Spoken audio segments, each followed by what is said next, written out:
জাতীয় পার্টির সাবেক সাধারণ সম্পাদক হিসেবে আমি আমার সমস্ত নেতাকর্মীদের নিয়ে মতলব দক্ষিণ উপজেলা সমস্ত কমিটির প্রেসিডেন্ট সেক্রেটারি আমার ডানে বায়ে বসা তাদেরকে নিয়ে আমি গণহারে আজকে পদত্যাগ করছি।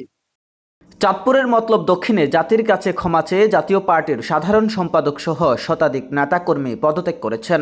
সোমবার দুপুরে উপজেলার একটি কমিউনিটি সেন্টারে উপজেলা জাতীয় পার্টির উদ্যোগে গণহারে পদত্যাগ করেন নেতাকর্মীরা। পরে পদত্যাগের বিষয় তুলে ধরে সংবাদ সম্মেলনে বক্তব্য রাখেন উপজেলা জাতীয় পার্টির সাধারণ সম্পাদক DM আলাউদ্দিন। ওই সময় তিনি বলেন, জাতীয় পার্টি থেকে পদত্যাগ করার কারণ একটাই, ফ্যাসিস্ট সরকারের আমলে এই দল ফ্যাসিস্ট সরকারকে সমর্থন দিয়েছে, যার কারণে তারা নিজেদের অপরাধী মনে করছেন। এজন্য জনগণের কাছে ক্ষমা চেয়ে পদত্যাগ করেন।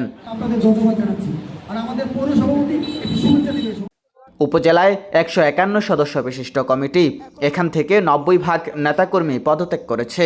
যদি নতুন দলে যোগদান করেন তাহলে সবাই একসাথে দেশের স্বার্থে, দেশের উন্নয়নে নতুন দলে যোগাযোগ করবেন। এর আগে প্রথমেই গণহারে পদত্যাগপত্রে স্বাক্ষর করেন মতলব দক্ষিণ উপজেলা জাতীয় পার্টির সাধারণ সম্পাদক DM আলাউদ্দিন, পৌর শাখার সভাপতি মহসিন সরকার, যুব সমিতির সভাপতি বাবুল ফরাজি, নায়েরগাঁও ইউনিয়ন জাতীয় পার্টির সভাপতি আব্দুল কাদের সহ উপজেলা, পৌর ও ইউনিয়নের শতাধিক নেতাকর্মীরা।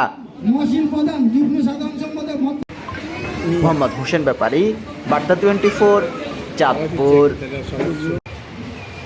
ফিল্ম 0 নম্বর দেন। নম্বর, হ্যাঁ এটা